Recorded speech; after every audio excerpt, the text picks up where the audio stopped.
All right, welcome. See if I can get this angle a little better here.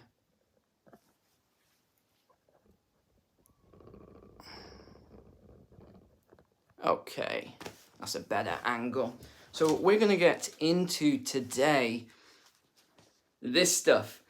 This is the announcements that I've been trying to get out over the last 2 days, bring you up to speed on everything that's going on.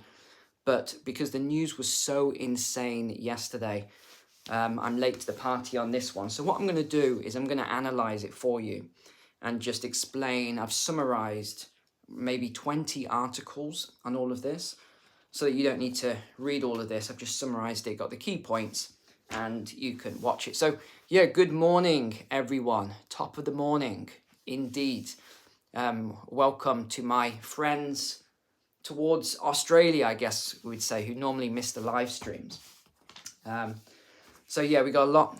And also I'm just killing time for about 20 minutes because I need to wait for the rain to pass because, as you know, Friday is the walk and talk.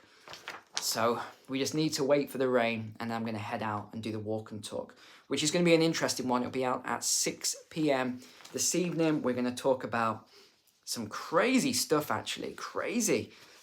New stuff being passed in the USA about snitching. Crackdown on free speech labelled as a hate crime. Yes, a hate crime, and weapons of war. We're going to talk about this at 6 p.m. as well, that free speech is a weapon of war and that people don't know and they shouldn't be able to have free speech, apparently. Yes, this is from a former prime minister who's now in a place of power. We're going to talk about Fed hikes, Bank of England, Poland, Canada, India, housing, and then some of the crazy stuff. So that'll be the walk and talk. I'm going to go out and record that shortly. But let's get right into the the net zero stuff. That's very, very interesting. Very interesting indeed. So how did it start? It started with this stuff, didn't it? And where they were talking about how Rishi Sunak might weaken all of these green key policies. That's how it started. It hasn't ended like that. We're going to get into that juicy stuff. So they expected him, so I'll take you through the process here. They expected him to delay a ban on the sale of new petrol and diesel cars and phase out gas boilers. That's what they were expecting. He said the government was committed to reaching net zero carbon emissions by 2050, but in a more proportionate way. So again, this is how it began. He then went on to say first that the government would push the ban on the sale of new petrol and diesel cars, currently set to come in force in 2030, back to 2035. The 2030 date has been government policy since, guess when? You know which date? 2020. Second, the government would, hopefully you can't hear this storm, it's just coming really hard. So we're just waiting for this to pass and we'll go out and do the walk and talk then. Secondly, the government would significantly weaken the plan to phase out the installation of gas boilers by 2035, saying that they only want 80% to be phased out by that year. Third, homeowners, this is a good one for homeowners and landlords, would be told there will be no new energy efficiency regulations on homes. Ministers had been considering imposing fines on landlords who fail to upgrade their properties to a certain level of energy efficiency. Actually, that's not it. They don't tell you the full extent of that. It wasn't just fines. They were going to fine landlords and homeowners so badly that it's a bit like in the US putting a lien on the property. So if you didn't actually follow the rules, they could put these liens, they're like penalties so severe on your property that eventually you would have to sell the property. The government would sell the property on your behalf. All this crazy stuff. Fourth, the 2026 ban on off-grid boilers, that's me, I am off-grid, will be delayed to 2035 with only an 80% phase-out target on that date. Yeah, well, I've got plenty of time with all my off-grid stuff and boilers, and actually I'm going to buy myself, should I say this on YouTube? Yeah, I'm going to buy myself a second oil boiler off-grid, brand new. I'm going to store it somewhere where it won't rust or anything like that. So even if this happens, I'm going to have my backup boiler. And then What else? They said there will be no new taxes to discourage flying. Remember I talked about this and I got called a conspiracy theorist for saying that they'd put all these taxes on flights and the carbon stuff and all that. I got absolutely hammered for saying these things, and it's true, it's all true. And also that there won't be policies to change people's diets after all. Same with carpooling. They were going to try and enforce carpooling. The government's also considering scrapping a recycling program where householders would have 7 bins. 6 recycling bins and 1 for general waste. Okay, let me just drop in the comments, please, here. If you live in the UK or you live in Canada, US, and you live in row houses, what we call terraced houses, where on earth are you going to put 7 bins? Have you seen the size of these wheelie bins, by the way? They're this wide. Where on earth would you put 7 of these for each household? I don't think, sometimes I wonder if these people have any common sense. Do they actually think about where these bins would go? There's nowhere to go. Someone just said, yeah, and they're made out of plastic. Indeed, exactly. Do you remember when the bank sent that ridiculous... Actually, I got debanked by that bank, which is funny. But do you remember when they sent out that ridiculous letter? And I did a big YouTube video on it, and it got a lot of views. And I made the mistake of tagging them. I shouldn't have tagged them. I won't do that in future when I'm talking about, these crazy stuff. What happened? They sent out a letter saying, we're sending this new debit card for your bank account because it's more climate friendly. It's more environmentally friendly. This is made from recycled plastic. And I said, hold on. I already had a card. It was only a few months old. It was perfectly fine. Why would you send out a new card to replace a card that already exists? I mean, this is the logic of these people. It's crazy. And I'm glad I've got fellow thinkers online who understands all this stuff. So now they've put out all this new reports. Hold on, let's check. You can see this. Yes. So this is the yellow line that they wanted you to follow down to 2050. And I've drawn on the red line there, which is where it's going.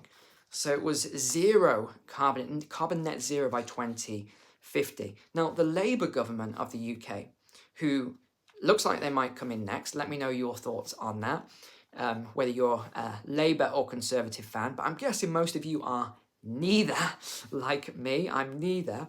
They've said that they may restore any targets that have been scrapped by Sunak. We are making clear that that we are absolutely rejecting this completely futile, short-term and what word that is, way of doing politics. That is very rare that I see a word and I don't know what that word means.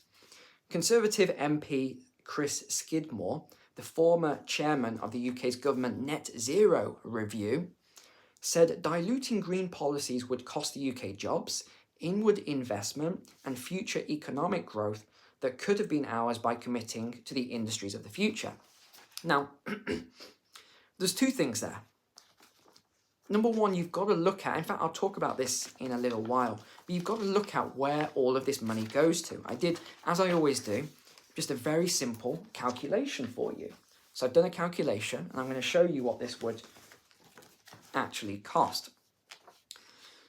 Here's another article. In July, Sunak approved hundreds of new oil and gas licenses in the North Sea off Britain's east coast, angering environmentalists. Former Prime Minister and net zero proponent Boris Johnson, we know all about Boris, don't we, warned that we cannot afford to falter now or in any way lose ambition for this country. Of course, he's going to come out. Reports suggest that MPs are preparing letters of no confidence to oust Sunak. So they want him out for not following all the all of these policies. So they want him out. So how's this progressed? Since 1990, emissions within the UK have fallen by almost 50% up to the end of 2022. And that excludes international aviation and shipping. Yeah, but think about that. What have they actually done? They've exported all of those emissions to where? China and India, who are not part of these pledges. Do you realise that the UK is only responsible for 1% of all emissions? In fact, it's less than 1%. And the UK says that it's their responsibility to be the leader on climate, but it's 1%. Anyway, these cuts are greater than the G7 combined. I don't think that's true. I think the BBC's exaggerating here. Although Germany has reduced its emissions at a faster rate compared with the UK. Yeah, but again, look, this is just simple economics. These people do not study economics. They don't understand any of this stuff. You look at Germany, and they're sort of holding them up as the case study. Look how wonderful Germany is. Oh wow, look, they're committed to this, and they've cut all the fossil fuels and everything. Yeah, their economy is crippled. It is on its knees. It's the worst economy in the EU right now. I don't mean by GDP and the amount, but I mean in terms of the turnaround and the decline in their economy.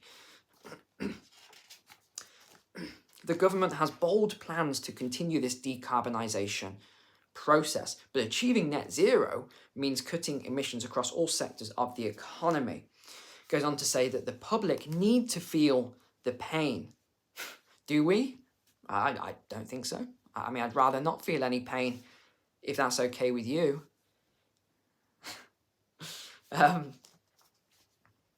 2030. This is a weird statement. Ready for this? 2030 is a key date globally. We must honour this date. What's going on in 2030? Please drop a comment below. 2030, I'm sure we've heard that date before a few times. Okay, now the other thing that they don't seem to talk about is the offshore wind farms. Do you realise that these offshore wind farms, there was no bidders? Where is that talked about day and night in the news? There was no bidders for these offshore wind farms. Interesting. Here was the thing that made me laugh. I've got to show you this part here. Despite what's often assumed, electric car sales are actually surging. Demand is exploding. The public love them. I'm going to add a word. Not. Here we go. I'm going to show you this chart. It's crazy that they can write a statement and then at the end they show a graph and it's the opposite of the statement. It reminds me, I think the most absurd thing I've ever seen in the last few years was they said, COVID kills 6-year-old boy. Do you remember that story? And, you read this really long story about how it said COVID, he caught COVID and he died and all this. COVID killed this 6-year-old boy. And then right at the end it said, it was found out, no, what was it? It was found out that the boy did not die from COVID. It wasn't an edit. They put it at the end of this story. And for me, that said to me, okay, that's it. In terms of this media stuff, it's insane. Mr. Sunak says it should be the consumer who decides whether or not to buy an electric car and not the government forcing you to do it. This is a very interesting U-turn, I've got to say. Very, very interesting U-turn. Okay, now let me show you this chart. Let's hold this here. Okay, electric cars. Are you ready? Let me see if I can do it with you. Right. All the comments are over the chart, so I can't actually see what's on here. But you can see we've got petrol, we've got diesel, we've got hybrid. So petrol is the blue, diesel is the orange, hybrid is the purple. That at the bottom there is fully electric. Can you see that? They're saying fully electric cars, the sales are booming and everyone wants these cars. No, they don't. Have you heard? The insanity of this is unbelievable. They are not selling. There are electric cars sat by the tens of thousands in storage areas. You can't force people to do things that they don't want to do. You gradually bring things in. Okay, some of the comments are interesting today. Right, well, let's see what else we've got here. And an analysis by the ECIU suggests the Prime Minister's announcement could cost British householders almost 8 billion. Okay, here we go. This is the juicy bit I've done for you. 8 billion in higher costs over the next decade, and more if gas prices spike again, due to cancelling new energy efficiency regulations for the private rental sector. So, okay, the ECIU has obviously got some bias here where they want the fines for the regulations sector. So remember, whenever you see an organisation, a politician, a figurehead, actually getting involved in something that's none of their business, it's a bit like that story yesterday. Who was it? Oh yeah, it was this Dame Caroline so-and-so, right, where she wrote to Rumble to, you know, about this whole thing. And she wanted him demonetized. And I was talking about this and how a lot of this stuff doesn't make sense. You've got to always look at, well, who is saying this? What organization is pushing something? And then look for the bias there and find out what's actually going on. So I did the calculations for you anyway. We'll talk through them here. So what's this overall investment cost? The CCC has estimated that meeting the legally binding 2050 goal, legally binding to who? Who passed this law? Will require an extra £50 billion of investment every year by, guess what date it is again? 2030.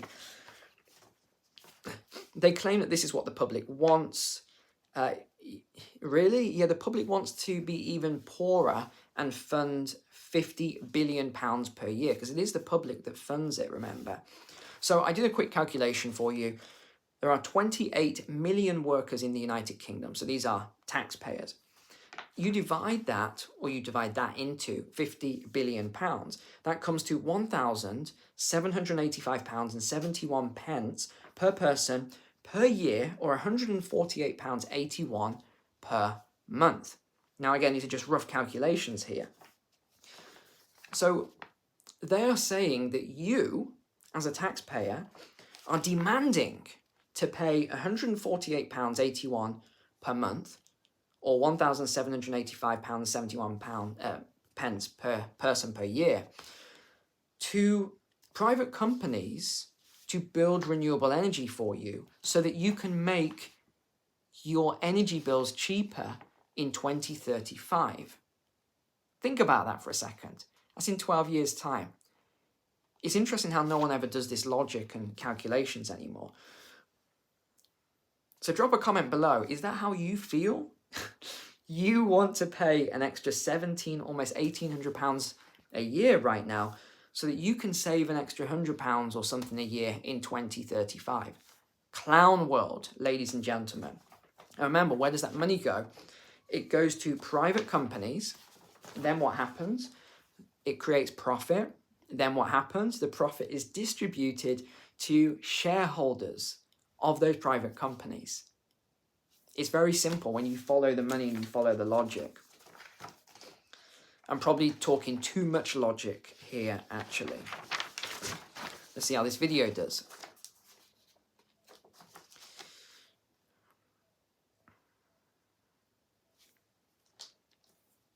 Okay, so Sunak's got this massive backlash at the moment from the Climate Change Committee, the CCC. They're saying that he's breaking the law and what he's doing is illegal. Sunak said he's still confident the UK will hit net zero by 2050. Covered a lot of this already.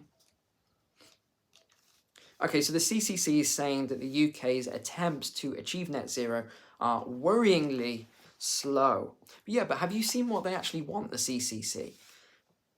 If we were to do, and they're saying it's all legally binding climate goals under the United Nations, again, unelected United Nations, if we do as a society what the CCC wants, I assure you, I have done the numbers on this, the United Kingdom would collapse. You can model this for yourself if you have any modeling systems. the United Kingdom would collapse into a greater depression within I don't know, I'm going to say 6 months, it could be a year, but they would collapse. If you completely cut off all fossil fuels tomorrow, how are you going to get food into supermarkets? You think they're electric trucks, these massive HGVs? No. How are you going to run these combine harvesters? You think they've got solar panels and a little windmill on top of the harvester? No, of course not. Everything runs on all of these things. You cannot do what some of these people want. You will collapse the economy. The whole economy would collapse overnight. If you want to bring in, all this sort of cleaner technology, and by the way, I've said before, I'll say again, I'm not against clean technology. I'm not. But when you actually weigh it against highly dense, highly efficient hydrocarbons, I mean, it's obvious, and they're very cheap. It's obvious. Now, do I want all of this stuff polluting my air and your children's air if you're in a big city? Absolutely not. No, I don't. I mean, I don't like pollution. I don't, none of that stuff. I have to be clear on my views on this. But what they are talking about is very heavily money-based. It's finance-based. This money is going into... Look at all the documentaries I've done on this, where I follow the money. It's going to private companies and organizations who they say they're unbiased. They're not unbiased. They're shareholders of the companies where these trillions are flowing to. It's not unbiased if you're making money from it. Okay, so Mr. Sunak. It seems strange calling him Mr. Sunak. He's facing all these criticisms at the moment for scrapping the increase to airfares. Okay, so this is the other thing. Remember this. They were going to increase airfares to discourage foreign holidays. I said this a long time ago. I did a video on it, and people thought I was nuts. And also, I've underlined it here, to tax meat consumption. It's there in black and white. They also wanted compulsory carpooling. So there was all these, I mean, their initial proposal was to make it illegal, illegal to drive in a car on your own.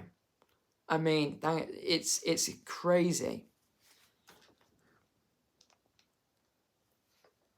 See, actually what they wanted to do was to bring this meat reduction down much heavier. I've got the numbers here for you. Take low-cost, low-regret actions to encourage a 20% shift away from all meat by 2030. That was their minimum requirement, a 20% reduction in meat, rising to 2035 by 2050, and a 20% shift from dairy products by 2030 in order to improve health. By the way, thanks for the super chats coming through. Really appreciate that, especially as I was demonetized the other day, hey? Demonetized. Actually, hold on. I did see an email earlier. Hold on. Yeah, here it is. Hopefully you can see this. All right. Success. There we go. We have success. It was turned around after I did my usual lengthy appeal. So at least this video will be monetized, which is good. It helps to know a lot of legal jargon and nonsense and, all that sort of stuff. People don't like that. Okay, so now he's going to have legal challenges over this plan. Labour said they're going to turn around a lot of these proposals if they get in. Climate leadership. This year has seen record-breaking temperatures and extreme weather events around the world. They're also claiming that the UK saw the most extreme weather in a generation. BS. And you know that's not true. If you live in the UK, I talked about this before, it is absolute nonsense that they're saying this year we had extreme weather, temperatures through the summer. We didn't. We did not. Last year, I remember how hot it got in the UK, and London was hotter than I've ever experienced in my life. last summer. This summer, we've hardly had a summer. Drop it in the comments, please. Drop it in the comments if you agree with me on this. It is the strangest thing where they say one thing, but we know something else to be true. And that is a prime example. The UK did not have extreme heat this summer. It didn't. It's a lie. It really annoys me, you can see. It winds me up when they say this sort of stuff. Okay, I think the storm's almost gone, so we can go out on the walk and talk in a minute. Okay, last one then. Last one. We can go out on this walk and talk. Thank you, Gabby. I appreciate that. That's kind. Okay, I had to highlight this comment. When global energy supplies are disrupted and weaponized by the likes of Putin, we've seen household bills soar and economic growth slow around the world. Oh, where's that other comment? Here it is.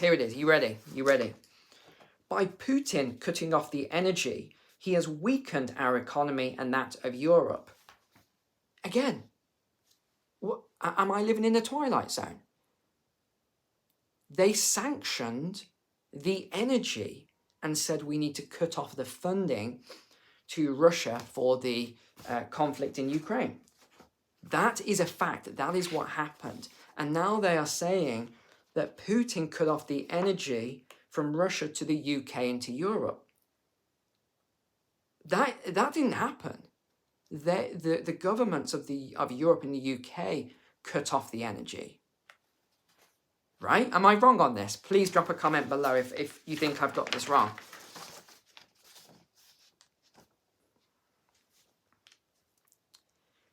Okay, so last couple of points then. They are saying that we need to focus on... Right. So, Rishi Sunak, they're saying, needs to stop focusing on nuclear fusion, which is not good for the climate. It's zero CO2 emissions, first and foremost. Okay. And they're saying that he needs to focus on electric vehicle charging points. What? Where do they think the electricity is going to come from? Where do they think the electric's going to come from for the electric charging points? Stop focusing on everything else. Focus. I don't know, guys. This is getting even more weird the more I read here. And it says here that this legally binding contract for carbon net zero by 2050, the judge in the case was brought forward by Friends of the Earth. Okay? They're saying a good government would go all in on renewables and ban all fossil fuels completely. Again, we've just covered this. They are stupid, these people. You would see starvation. I'm not joking. I'm not exaggerating. You would see, how would the food get in? How would the food? I don't know. I could go on all day with this stuff. This just goes on and on and on. It is nuts. It is absolutely nuts. We're being run by people who haven't got a clue what they're talking about. They don't understand finance. They don't understand economics. And they are pretty much ruining the country. There it is. All right, I think it's time to go out and do the weekly walk and talk. Here's the big video of the week. So, Neil out.